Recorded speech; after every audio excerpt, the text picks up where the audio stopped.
ஒரு வழியா நம்ம கோவில்லேருந்து ஆத்துக்கு கிளம்பிட்டோம். நம்ம போறது பார்த்தீங்கன்னா, ரொம்ப பக்கம் தான். ஏன்னா பழமல் நகர்லேருந்து பழமல் நகரும் ஆத்தும் பக்கம் பக்கம் தான். அதனால நம்மளுக்கு போறது கொஞ்சம் ஈஸியா தான் இருந்தது. நாங்க போறதுக்கு முன்னாடியே பார்த்தீங்கன்னா, நெறைய செட்டு உள்ளார அடிச்சிட்டு இருந்தது. போன உடனே பார்த்தீங்கன்னா, நம்ம சிவன் தப்பாட்ட கலைகள் பார்த்தோம். அவங்க வந்துட்டு சூப்பரா ட்ரம் செட்டுக்குள்ளார வாசிச்சுட்டு இருந்தாங்க. அவங்க வேற ஏரியாவுக்கு வந்திருந்தாங்க. நம்ம வேற ஏரியாவுக்கு வந்திருந்தோம்.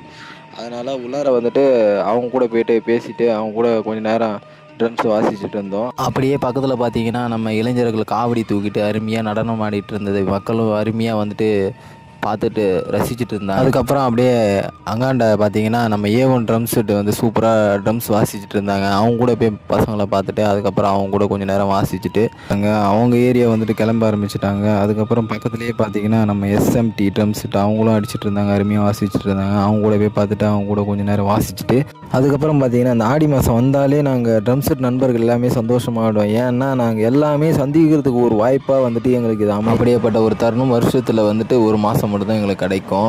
அதுவும் இந்த மாசத்துல வந்து 5 வெள்ளி எங்களுக்கு கிடைச்சுனா ரொம்ப சந்தோஷமா எங்களாட்டி வேலை பார்க்க முடிஞ்சது. அது மட்டும் இல்லாம இங்க வந்து நம்ம லோக்கல் செட்டு மட்டும் வராதுங்க. திண்டுக்கல்லேருந்து கேரளா மோளம், அது மட்டும் இல்லை தேனியிலேருந்து நம்ம தோலுலேயே செஞ்ச வந்துட்டு ரவுண்டு முரசு அதெல்லாம் வந்துட்டு இங்கே அடிப்பாங்க. பார்க்குறதுக்கு ரொம்ப விசித்திரமாக இருக்கும். அது மட்டும் இல்லாமல் இந்த நேரத்தில் நான் ஒன்று சொல்லி ஆகணுங்க. இந்த 10 பேரை லீட் பண்ணுறத டீம் லீடருக்கு நான் ஒரு சல்யூட் பண்ணிக்கிறேன். பொதுவாக என்ன நம்ம ஒரு திருவிழா வைக்கிறோம், நம்ம ஆர்டர் கொடுத்தா நம்மளுக்கு வந்துட்டு 10 பேர் வேலை செஞ்சுட்டு போவாங்க. அது மட்டும் தான் நம்மளுக்கு தெரியும். ஆனால் அந்த இட்டுட்டு போகிறதுக்குள்ளே அந்த வேலையை முடிக்கிற பாடு அந்த டீம் லீடருக்கு மட்டும்தாங்க தெரியும். அதில் உள்ள கஷ்டம் அந்த வேலையை செஞ்சு பார்த்தா தான் தெரியும். அதனால தான் நான் வந்துட்டு அந்த டீம் லீடருக்கு வந்துட்டு சல்யூட் பண்ணணுன்னு சொன்னேன். நம்ம அடிக்க போன ஏரியாவில் அழகு போட்டு சூப்பராக டான்ஸ் ஆடிட்டு இருந்தாங்க. எல்லா ஒரு அழகு மேலே போயிடுச்சு. நம்ம அழகு தான் லாஸ்ட்டாக போனது.